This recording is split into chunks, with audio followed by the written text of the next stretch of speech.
That is a great question, and it's probably the most common theme that we hear from families and loved ones on a day-to-day basis. Um, the thing I would caveat, I'm not a therapist or a doctor, so consult doctors and therapists accordingly. But something that we have seen work a lot is the concept of consequences, introducing consequences to somebody's life. Because what ends up happening if no action is taken and everyone ends up walking on eggshells around the alcoholic or the addict is that nothing changes if nothing changes. And addiction is one of those diseases, like a lot of other diseases, that gets worse with time.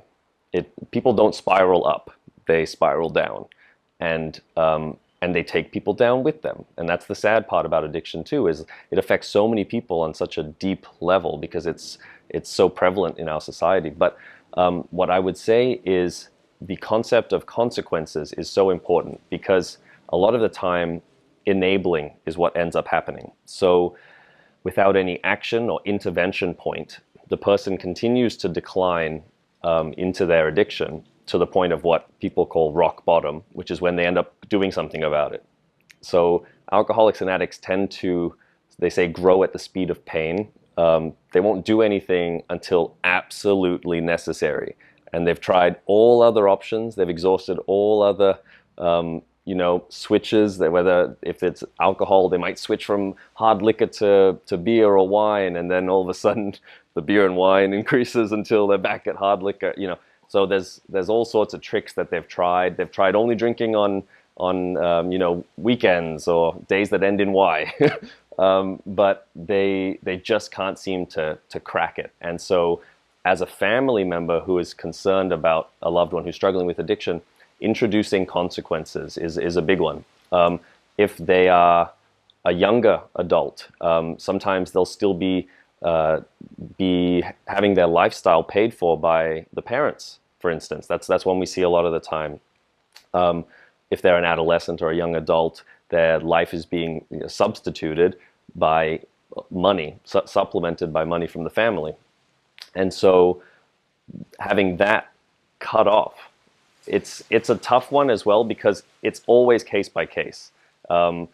Families know better, but I think if they get to that point where they really sit down and have a long, hard think about what it is that they're doing that is enabling their loved one to continue doing what they're doing, like you mentioned about Christmas and New Year's and things like that, of course they want to invite the loved one, but people will be drinking there, people are going to be using. Is it going to be enticing them to go down that path? It's one of those situations where action should be taken now because, like I mentioned, they will continue to decline into their addiction. And so catching them, it's like getting in on an elevator. You're trying to intervene at different floors before they hit actual rock bottom. But as a family member, by intervening, sometimes it can feel like you're speeding that elevator up. You're pushing them away. You're making them decline faster. But in reality, especially if you're consulting a professional like an interventionist or a therapist, a psychiatrist, psychologists, they can help stage an intervention. They can help guide you towards putting consequences in place. That being said, sometimes the consequences end up sending someone into a rehab facility or something against their will.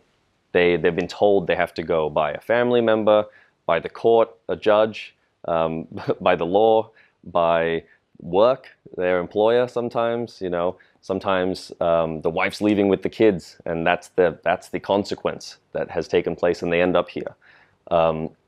We see cases where that goes both ways. People end up here not from their own, not on their own volition, but they end up while they're in rehab realizing that they are themselves the problem, and that's when they catch the bug and do something about it. So as long as they have buy-in, it goes back to that point of if they really want it, they can get it. And so as a family member who's worried about their loved one struggling with addiction, if you introduce these concepts to them, it's a push-pull thing a lot of the time too. If you you're telling a family member who doesn't really think that they have a problem with alcohol or drugs to go to rehab, that's most likely going to push them away. But you've planted the seed. You've given them the thought of, hang on, that's a person that loves me deeply, more than anybody else in the world, and actually cares about me, not like other people that I work with or whatever. That's a family member who is concerned about my behavior. Maybe there's something there. Once that seed is firmly in place, it continues to grow. The next time they drink too much, the next time they overdo it and embarrass themselves at a party, the next time they're texting their dealer at 4 a.m., that seed is there going, it's thinking, maybe it's time to change something about what I'm doing to myself and to my family and to everybody else around me.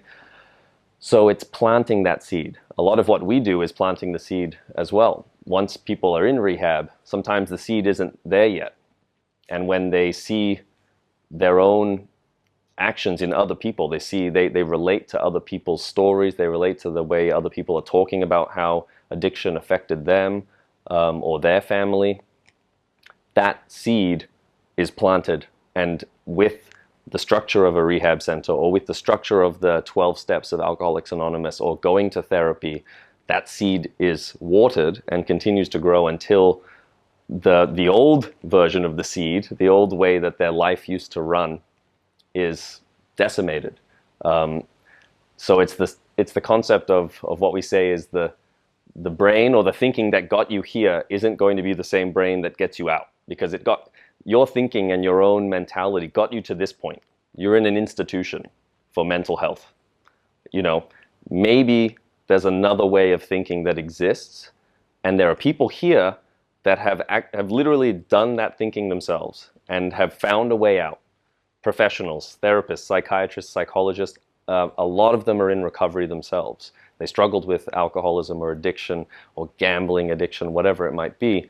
They found a way out, and now their entire life's purpose is to reach back and pull other people out too, to show them a new way of thinking about everything. It can sometimes feel like brainwashing, but a lot of people that come here could use with a bit of a brainwash, So I don't know where I was going with that, but that's kind of the gist.